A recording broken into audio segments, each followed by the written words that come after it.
오늘장 MVP입니다. 승리의 여신은 우리를 저버리지 않았습니다. 이게 얼마만입니까? 7일 만에 달콤한 승리를 맛봤는데요. 대승을 거뒀습니다. 과연 이 가운데서 어떤 승리의 요인들이 있었는지, 어떤 선수들이 승리를 이끌어줬는지와 함께 또 MVP 뽑아보도록 하겠습니다. 오늘 해설에는요, 메리츠증권증권 광화문금융센터의 이관들이 모셨습니다. 안녕하세요. 네, 안녕하세요. 오늘은 조금 웃으면서 방송을 해도 될 것 같아요. 네, 맞습니다. 정말 오랜만이네요. 네, 어떻게 보셨어요? 오늘 뭐 대승이긴 하지만 대부분의 시장 참가자들이 불만족스러웠거나 아니면 불안한 조금 승리였지 않나. 그러니까 지금 빠진 거에 비해서 오늘 전 종목이 상한가 가지 않는 이상 네. 사람 욕심상 이제 불만족스러울 수밖에 없고요. 그리고 이제 계속해서 급락한 이후에 첫 반등이었기 때문에 네. 이 상승을 뭐 V자 반등으로 생각하시는 분들이 거의 없겠죠. 그러니까 불만족스러우면서 동시에 불안한 상승이었다고 볼 수 있죠. 네. 허 위원님은 좀 어떠셨어요? 네. 보니까 아까 예전 VOD를 좀 돌려봤는데 우리 이종복 전문가 있잖아요. 저희 짝클럽에. 그쵸. MVP에도 출연, VIP에도 출연하시고. 네, 상담해 주시는 걸 잠깐 봤는데, 현대차가 정확하게 코스닥이 꺾이던, 그러니까 788로 고점을 찍던 7월 21일자에 7% 반등이 나왔더라고요. 네. 7월 21일 날. 그게 좀 의미가 있는 것 같아서 저는 주도주가 바뀌었다 이렇게 좀 판단이 됩니다. 그래서 예전 그래요? 주도주인 화장품, 제약, 바이오는 하면 안 될 것 같고요. 제 생각에는. 네? 제 생각입니다. 그리고 자동차나 IT를 해야 된다. 이쪽으로 오늘부터는 뷰를 바꾸도록 하겠습니다. 네. 다른 장이 펼쳐질 것 같아요. 다른 장세가 나올 것 같아요. 그럼 근거는요? 간략하게만 들어볼게요. 기존 주도자에서 다 깨졌으니까. 추세에서 다 깨졌으니까. 새로운, 그러니까 지금 2100에서 1800 갔다가 올라가는 이 반등장, 그리고 788에서 610까지 밀렸다가 올라오는 반등장에서는 다른 주도주가 출연할 수 있다. 이렇게 보고 있습니다. 네, 알겠습니다. 시간이 지나면 그 답이 나오겠죠? 네, 그럼 라인업 공개해보면서 또 이야기 자세하게 나눠볼게요. 라인업 보여주세요. 네, 오늘 1번 타자입니다. SK하이닉스, 2번 타자 셀트리온, 3번 타자는 썬데이토즈, 4번 타자 바이로메드, 5번 타자 현대차였습니다. 6번 타자 내추럴앤도텍, 7번 타자는 일신바이오, 8번 타자 현대상선, 9번 타자 네이버 이상 9명의 선수의 활약을 살펴봤는데요. 지금 9번 타자를 제외하고는 대체로 또 무난한 이 성적을 거뒀습니다. 어떠세요, 라인업? 네. 오늘 전반적으로 셀트리온이라든가 바이로메드, 일신바이오처럼 바이오 섹터에 대한 좀 눈이 좀 띄는 그런 라인업이고요. 그리고 기존의 전차 군단이라고 할 수 있는 SK하이닉스와 현대차, 이 양강구도 지금 시장에서 아까 허 의원님께서 말씀하셨듯이 기존의 바이오 화장품이냐 아니면 새로 뜨고 있는 환율에서 뜨고 있는 전차 군단이냐에 대한 논란이 사실 많습니다 지금. 근데 저는 아직까지는 그래도 바이오다라고 주장하는 입장이고요. 근데 계속 지금 전차에 대한 지지가 계속해서 점점 상승한 추세거든요. 그러니까 그거를 반영하는 라인업이 아닌가라고 생각됩니다. 지금 이렇게 3명이 모여 있는데도 의견이 분분합니다. 이 두 분이 비슷해요, 견해는. 시차의 견해는 있어요. 근데 단기로는 오늘 장 보면 화장품, 제약, 바이오가 셌었죠, 훨씬. 근데 보면 항상 이게 과다 국면에서는 제일 많이 빠진 놈이 제일 세죠. 그쵸. 근데 뜬금없이 현대차가 셌잖아요. 그래서 이제 제가 느끼기로는 현대차는 주도주라는 생각을 해왔던 것이고요. 현대차도 물론 이제 많이 빠졌던 것은 맞는데 7월 달에 코스닥 고점 나왔을 때 거기서부터 반등이 나왔던 쪽이거든요. 그러니까 얘네는 성격이 아예 달라요. 이 현대차는 예전 주도주들하고는. 근데 걔가 같이 오늘 나왔다는 측면에서는 현대차를 주도주로 시장이 인정을 했다는 거죠. 반등이 나오면서 오늘 현대차가 못 오르고 제약바이오만 올라버렸으면 제약바이오로 단기적인 낙폭과대 컨셉이 세게 가는 게 맞죠. 근데 오늘 현대차가 뜬금없이 올라버렸기 때문에 시장이 약간 다르다라고 생각을 좀 하고 있다는 거죠. 시세가 단기로는 이쪽이 좀 센 것은 맞는 것 같습니다. 네, 거기에 낙폭과대 종목들 반등과 함께 뭔가 현대차 그룹과 관련돼서 강세 흐름, 여기에 좀 주목해 볼 만한 필요가 있다고 보시는 것 같은데요. 지금 그러면은 관심 선수 이야기 나누면서 아마 이런 얘기들 좀 더 나올 것 같아요. 먼저 첫 번째로 어떤 선수 볼까요? 네, 첫 번째 상반기에 가장 핫했던 바이오 주식이죠. 바이로메드 예, 주목하겠습니다. 네, 반등이 나왔네요. 네, 오늘 뭐 종가도 거의 이제 고가 부근에서 마감했고요. 사실 바이로메드 같은 경우에는 VM202에 대한 라이센스 아웃이 계속해서 기대되고 있는 상황입니다. 뭐 그 연초에도 이 주식이 뭐 8만 원일 때도 계속 라이센스 아웃이 기대됐었고요. 상승할 때 20만 원 가까이 왔을 때도 똑같은 상황입니다. 근데 지금 회사 내부적으로 바뀐 거는 하나도 없고 단지 시장의 심리와 뭐 개인 투자자들의 이런 수급적인 영향이 주가에 가장 큰 영향을 미쳤다고 보는데요. 이제 어느 정도 시장에서 이제 바닥이 이게 확실히 바닥인지 모르겠지만 바닥이 어느 정도 보인다라고 생각된다라면 충분히 다시 한 번 더 그 라이센스 아웃에 대한 기대감을 가져봐도 되지 않나. 기존에 가졌던 그런 이 친구들의 포인트가 한 개도 훼손된 게 없기 때문에 네. 오히려 가격만 빠졌죠. 가격 빠졌기 때문에 지금 가격에서는 충분히 메리트가 있다고 보여지고요. 저는 오늘 이 바이로메드를 유심히 봤었는 이유가 뭐냐면 초반에 시작했을 때는 살짝 지수가 플러스로 타더니 다 마이너스로 빠졌었거든요. 예. 그 이후에 다시 한 번 더 강하게 그 돌리는 모습 보여줬는데 바이로메드 이 친구는 장 초반에 지수 코스닥 코스피가 전부 다 약세의 흐름을 보이는데도 꿋꿋이 버티고 있더라고요. 갭상승한 이후에요. 그렇기 때문에 오늘 다른 이제 전체적으로 종목이 다 오르긴 올랐는데 이 중에서도 옥석을 가려야 될 부분이 있는데 시장 따라서 뒤늦게 오른 종목보다는 시장보다도 오히려 분봉상 앞서서 오는 종목들이 향후에 더 이제 수급적인 주체가 있지 않냐라는 생각이 바이로메드는 지금 수준에서는 이제 관심을 가져봐도 될 선수라고 생각됩니다. 그러고 보니까 바이오메드는 좀 일찌감치 돌렸네요. 어제도 지수 크게 조정받을 그렇죠. 때 네. 상승이었어요. 일각에서는 이 제약 바이오주들의 기술적인 반등이고 추세는 이미 꺾였다. 이런 분석들도 있는데 여기에 대해서는 어떻게 보세요? 사실 추세가 꺾일지 아닐지에 대해서는 가장 큰 게 시장이라고 생각되거든요. 만약에 시장이 꺾이면은 당연히 주도 주고 먹고 할 거 없이 다 꺾이게 될 거고요. 그러면 네. 대리님 생각은 아직 시장은 안 꺾였다고 보시는 거죠? 아니, 아직 이제는 저는 모르겠다라고 보는 거죠. 이따가 시장에 대해서 말씀드릴 텐데 네. 지금 그 고점에 대비해서 코스피든 코스닥이든 거의 25% 정도 하락했었거든요. 많이 빠졌죠. 근데 이 정도 하락을 과거에 2007년도, 2008년도 리만 브러더스 파산 그 당시 때 더 큰 폭락이 있었고요. 그리고 2011년 8월 달에 미국 신용등급 강등하고 유럽 위기 터지면서 이 정도 하락이 있었습니다. 자, 지금 위기를 2011년의 위기라고 생각하면 지금이라도 당장 주식을 다 팔아야 되는 거고요. 2011년의 위기라고 생각하면 오히려 지금 수준이 바닥일 가능성이 많거든요. 그래서 지금 위기가 2007년 위기냐, 2011년 위기냐 그 분석이 굉장히 중요할 것 같은데 저는 개인적으로 2011년 위기라고 생각합니다. 그때랑 비슷하다고 보시면 네, 왜냐하면 사실 2007년 위기가 있으려면 그 전에 굉장한 자산 버블이 있어야 되거든요. 뭐 주식뿐만 아니라 원자재, 상품이라든가 그리고 부동산, 그렇죠. 이런 자산 버블들이 형성됐다가 일정 부분 자산이 터지면서 다른 자산에게 영향을 주고 그게 은행에 영향을 주면서 은행이 익스포저 노출되어 있던 게 같이 터지면서 연쇄적인 붕괴가 일어나는데 사실 지금 뭐 중국에서 뭐 주식이 뭐 버블이다라는 논란이 있었지만 예금이나 부동산은 지금 중국이 굉장히 굳건하거든요. 그러니까 아직 터질 만한 버블이 없다는 거죠. 제가 눈 씻고 찾아봐도 아직은 이게 연쇄적으로 도미노처럼 넘어갈 버블이 없기 때문에 2011년도에 미국이 기준금 그 신용등급 강등 하락했을 때 그 정도 리스크라고 보고 있고요. 하지만 만약에 이게 2011년도 위기처럼 됐을 경우에는 2008년도쯤 2007, 8년대 그때는 처럼 완전히 주식을 비워야 되는 상황이니까 아직까지는 2011년도라고 위기는 보지만 그거의 가능성을 조금은 염두해 두고 있는 편이죠. 네, 좀 더 이 시장 전반적인 분석과 관련된 얘기는 잠시 후에 더 나눠보고요. 다른 선수들 좀 더 짚어볼게요. 허 의원님은 아무래도 현대차 조금 더 코멘트 해주시는 게 좋을 것 같아요. 저 현대차 갖고 왔습니다. 일단은 그 환율이 지금 상당히 오늘 좀 뺐다고는 하지만 견고한 것 같아요. 그래도 제가 봐서는 예전보다는 원이 강한 것은 맞는데 확실히 많이 약해지고 있거든요. 그러니까 아래쪽에서 많이 올라왔어요. 물론 이제 외국 일부 뭐 평가 기관들에서는 아직도 원이 약하니까 좀 더 세게 가라라고 하기도 한다는데 전체적인 펀더멘탈을 봤을 때는요. 그래도 어쨌든 뭐 환율이 바닥에서 한 100원 이상 올라왔던 부분들은 돌린 것 같아서 자동차 관련주들한테는 그냥 뭐 영업이익 면에서는 나쁘지 않은, 나중에 이제 또 더 막 폭등해가지고 수급적으로 깨지고 나오면 어쩔 수 없을지 몰라도 그 전까지는 그래도 조금은 수급적으로 유리한 부분이 이쪽 섹터가 있는 것 같고요.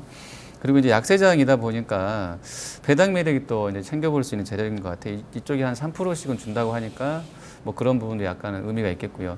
저게 이제 보시면 이 바닥 꼭지 저 저점이 7월 달에 나왔던 그 저점인데 저게 이제 좀 의미가 있는 것 같고요. 저 장대 음봉 나왔던 거래량 때문에 지금 놀고는 있는데 좀 흔들리고는 있는데 저것만 뚫고 올라가면 위쪽인 것 같고 저렇게 되는 상황이라고 그러면 환율이 지금보다는 상당히 좀 위쪽으로 가 있지 않을까 이렇게 보고 있습니다. 근데 현대차를 비롯해서 자동차 관련주들은 또 원엔을 빼놓을 수가 없거든요. 네네, 그렇죠. 이 원엔 네. 차트하고 거의 동일하게 움직이는 네, 것 같은데 맞습니다. 또 네. 일각에서는 단기간에 이 원엔이 가파르게 상승을 했기 때문에 네, 예. 또 이 연속성에 대해서는 약간 의문을 제기하시는 분들도 네, 맞습니다. 있는데요. 오늘 장중에 117.06인가까지 찍었고요. N이 그리고 다시 한 119.8까지 올라갔어요. 그래서 사실은 현대차가 고점에서 기아차랑 같이 좀 밀려서 내려온 것 같은데요.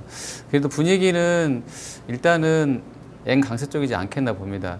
이게 지금 몰아가는 분위기가 금리 부분 관련해서는 사실 실제로 할 수도 있고요. 또 일부 IB 쪽에서는 계속 9월 달에 한다고 계속 주장을 그대로 그냥 유지하고 있는 쪽도 있거든요. 근데 그 부분은 좀 더 체크는 해야 되겠고요. N이 그렇게 되면 이제 안 하게 된다고 했을 때 N이 달러 자리를 대신 꿰차고 이제 최근에 보여준 궤적처럼 움직임이 나올 수 있기 때문에 환율 부분은 약간 위쪽으로 열어놔야 되지 않나 싶고요. 현대차 같은 경우도 같은 방향성을 좀 띄지 않겠냐 봅니다. 그리고 지수 얘기를 잠깐 곁들여야 될 것 같은데요. 1800이 저희가 아침에 이제 오프닝 할 때도 4년짜리 아까 이제 대리님 말씀해 주신 그 2011년도 이후 4년짜리 지지대 하단 라인이라고 말씀드렸었는데 그냥 저희 경험적으로는 거기가 지지선이면 한번 항상 그 언더슈팅이 나오거든요. 그래야 이제 사람들이 근데 몰라요. 이게 항상 테크니컬한 부분은 맨날 그렇지 않다는 게 가장 큰 단점인데 이번엔 다를 수도 있을 것 같아요. 근데 이제 그러지 않을 수도 있거든요. 이건 사실 확률은 반반이죠. 절대적인 것은 없는데 정확하게 1800 오늘 1806이었기 때문에 그러니까 단기로는 기분이 좋아요. 근데 1800을 한번 깨고 들어가자, 그러니까 그게 깨지면 들어갔겠다고 생각하는 사람도 분명히 있을 것 같거든요. 그래서 아직은 좀 더 확인은 필요하겠고 오히려 그렇게 될수록 자동차 같은 기존의 주도주가 아니었던 컨셉들은 더 세지지 않겠는가 하는 생각을 좀 갖고 있습니다. 그럼 진바닥을 확인하는 과정으로 1800선을 흔드는 가능성도 좀 남아있다 이렇게 보시는 거잖아요. 예, 그러면서 주도주는 환율 부분 연결해서 이쪽 섹터가 좀 되지 않을까라고 생각을 합니다. 예. 자동차와 관련된 섹터 강세에 대해서 좀 코멘트 간략하게만 들어볼게요. 네. 자동차 말씀드릴 게 굉장히 많아요. 근데 간략하게 말씀드려야 되기 때문에 일단 결론부터 말씀드리자면 뭐 강하긴 강할 겁니다. 하지만 주도주라는 거는 시장에서 가장 강한 친구잖아요. 시장에서 가장 강한 친구잖아요. 그런 면에서 저는 이제 자동차 섹터는 주도주가 되기 힘들 거라고 보고 있거든요. 왜냐하면 지금 과거에 제가 앞서서 말씀드렸듯이 지금 위기가 2011년 위기랑 비슷하다고 보고 있거든요. 2011년도에 위기를 한번 겪고 나서 가장 세게 올라왔던 것들이 전차 군단이거든요. 마찬가지로 지금도 그 당시와 똑같이 데자뷰가 될 수 있지 않냐라고 지금 얘기를 하는데 만약에 2007년도 같이 환율이 급격하게 올라가는 그런 상황이라면 현대차, 기아차 그 당시 차트를 보면 환율이 1200원 올라갔을 때 그러면 수출주에 좋겠네라고 얘기하면서 현대차, 기아차가 한 30% 정도 크게 반등을 했었어요. 근데 이게 환율이 굉장히 1,500원 이렇게 올라가 버리니까 이건 아니다 싶어서 오히려 굉장히 세게 빠졌거든요. 지금 시장이 사실 외국인이 굉장히 주도적으로 들어오기 위해서는 어느 정도 환율이 좀 안정화돼야 되는 그런 흐름 보일 텐데 그렇게 되면 오히려 이 친구들한테는 환율이 조금 안 좋게 작용하지 않을까. 분명 여기서 뭐 안 간다 이걸보다는 사실 지금 시장에서 수익률 면에서 그러니까 주도주는 그렇죠. 아니라는 그런 주도주라는 게 말씀이신 시장에서 거죠? 가장 세야 되는 친구들이니까 그 면에서는 약간 부족하지 않냐라고 생각됩니다. 네. 그리고 한 선수 더 짚어볼게요. 네. 썬데이 토즈. 게임주인데요. 지금 국민 IP죠. 뭐 애니팡 같은 경우에는 이번에 상하이 애니팡을 9월에 출시하는데요. 굉장히 공격적인 마케팅과 함께 사전 예약률이 굉장히 높은 편입니다. 그렇기 때문에 지금 오늘도 주가가 화답을 하는 그런 모습 보이고 있죠. 상하이 애니팡이면 이게 중국에서 나온다고 상하이 애니팡인가요? 아니면 게임 이름이? 게임 이름이 네. 이게 상하이를 일부러 붙였나요?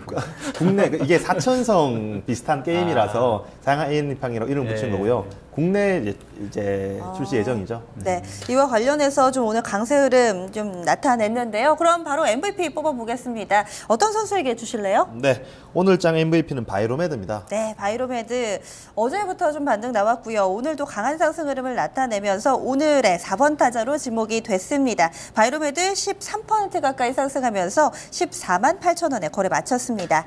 바로 내일 경기에 대해서 이야기를 더 나눠보죠. 관전 포인트 어디에 맞추고 계세요? 네, 오늘 반등을 하긴 했지만 사실 V자 반등 지금까지의 낙폭을 절반 이상 줄일 수 있는 V자 반등의 가능성은 극히 좀 낮아 보이고요.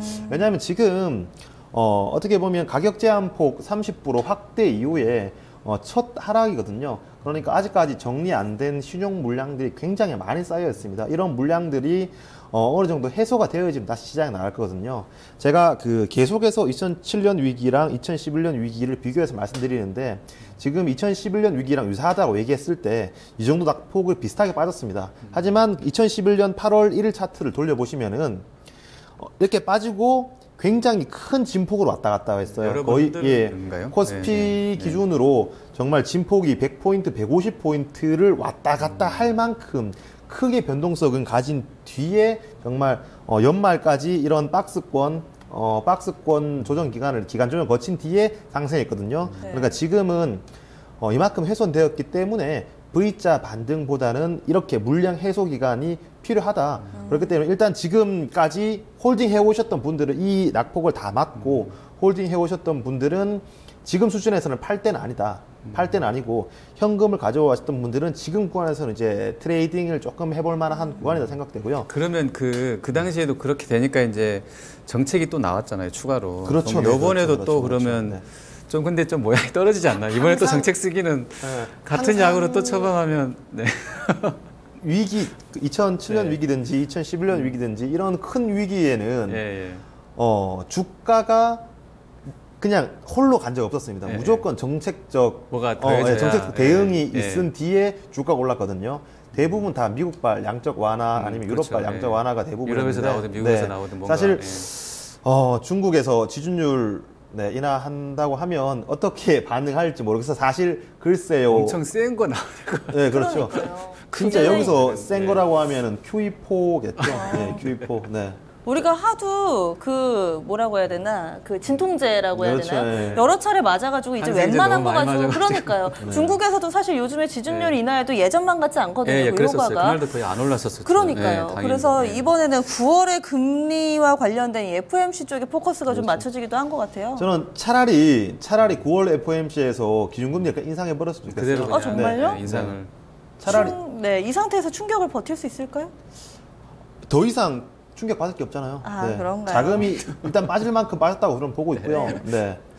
매를 매는 빨리 맞았으면 좋겠어요. 나쁜 거 아닌 것 같은데요. 저도. 만약에 정말 네. 만약에 QE4를 한다면 당장은 좋겠죠. 뭐 1년 뭐 길게 봤을 때 2년 좋을 수 있는데 거기서 만약에 버블이 고점이 결국엔 물려버린다면 네. 지금의 낙폭보다 몇 배는 맞아요. 큰 진짜 타격이 2년, 3년 이어질 타격을 받을 수도 있으니까 오히려 저는 9월 달에 기준금리 인상했으면 좋겠어요. 네, 추가적인 양적 완화는 사실 일시적으로는 좋을 수는 있지만 이것이 시장 전반적인 체질에는 그다지 좀 좋지 못한 것 같습니다. 이제 선수 선발해 보겠습니다. 클린업 트리오 발표해 주시죠. 네. 내일장 클린업 트리오는요. 먼저 시젠 그리고 썬데이 토즈 마지막으로 OCI 머티리얼즈 뽑아봤습니다. 네, 지금 제약바이오 쪽, 게임 쪽 그리고 반도체 쪽까지 좀 네. 나왔네요. 먼저 시젠부터 볼까요? 네. 시젠 앞서서 이 친구들이 거의 지금 주가에서 7만 원대까지 급상승을 했었죠. 그리고 다시 주가가 제자리를 회귀했었거든요. 7만 원대 급상승했을 때는 앞서서 퀴아젠과의 B2B 계약건이 있었거든요. 근데 분명히 이 친구들이 퀴아젠하고 B2B 계약건으로 주가가 선반영되긴 했지만 그에 대한 실적이 향후에는 계속해서 뒷받침될 예정입니다. 그리고 이 퀴아젠뿐만 아니라 지금 뭐 다른 다른 분자 진단 업체와의 이런 계약권도 기대할 수 있는 상황이고 더불어서 하반기 그리고 내년에는 실적이 계속해서 개선되고 있는 그런 상황 보이기 때문에 주가가 다시 제 위치로 회귀했기 때문에 지금 국면에서는 계속해서 관심에서 모아봐야 되는 국면 아닌가라고 생각됩니다. 썬데이토즈는 오늘 3번 타자였는데 내일도요? 네. 뭐 충분히 이 친구들이 가지고 있는 상하이 애니팡에 대해서 오늘 올랐다면 이제는 IP에 대해서 직접 재사권에 대해서 조금 가져봐야 되는데요. 사실 제대로 된 IP는 사고를 우려먹듯이 계속해서 우려먹을 수 있어요. 지금 뭐 액토이소프트나 위메이드의 열혈전기처럼요. 옛날 IP인데도 불구하고 이게 끊임없는 캐시카우가 되고 있거든요. 그렇기 때문에 이 친구들의 애니팡 정말 강력한 IP잖아요. 네. 기대해봐도 될 뿐더러 그리고 사실 이번 장에서는 그렇게 게임주들이 경기 방어의 역할을 안 해주더라고요. 네. 근데 항상 과거를 보면 게임주들은 경기 방어주 역할을 했었거든요. 그러니까 지금 어느 정도 이제 시장의 쇼크가 아닌 상태에서 약간의 방어가 필요하다 생각되면은 충분히 다시 한 번 더 게임 섹터에 한 텀이 나올 거라고 생각됩니다. 네, 마지막으로 OCI 머티리얼즈는 어떻게 보세요? 사실 저는 OCI 머티리얼즈의 14만 원에서부터 지금 최근 10만 원까지 하락이 다른 종목들도 다 이해가 안 되지만 이 친구의 주가가 제일 이해가 안 돼요. 왜냐하면 지금 어느 제조업에서 과연 공급보다 수요가 많은 제조업을 찾을 수 있는가 저는 이해가 안 되거든요. 실적이 굉장히 좋죠. 네, 그렇죠. 네. 그 실적이 뭐냐면 이 친구들의 NF3 특수가스가 지금 계속해서 쇼티지가 안 하고 있는 상황이에요. 쇼티지 내면서 제품 가격이 올라가도 이게 계속 쇼티지가 안 하는 상황이거든요. 거기서 1분기 실적 좋았죠. 2분기도 굉장히 좋았죠. 3분기까지 서프라이즈를 기록할 수 있고 게다가 이 친구들의 매각권까지 있잖아요. 네. 그런데 주가가 이만큼 빠진다라는 건 이해가 안 될 뿐더러 네. 이해가 안 되니까 지금 상황에서 매수해봐 좋다라고 생각됩니다. 네, 알겠습니다. 내일 경기에서 눈여겨볼 만한 선수 썬데이토즈, 시즌 그리고 OCI 머티리얼즈였습니다. 중국 증시는 오늘도 급락하네요. 3,000선 종가 기준으로 내줄 것으로 예상됩니다. 현재 7.65% 하락하면서 마감 앞두고 있습니다. 오늘 준비한 내용은 여기까지고요. 내일 이 시간 다시 찾아뵙겠습니다. 함께해 주신 여러분 고맙습니다.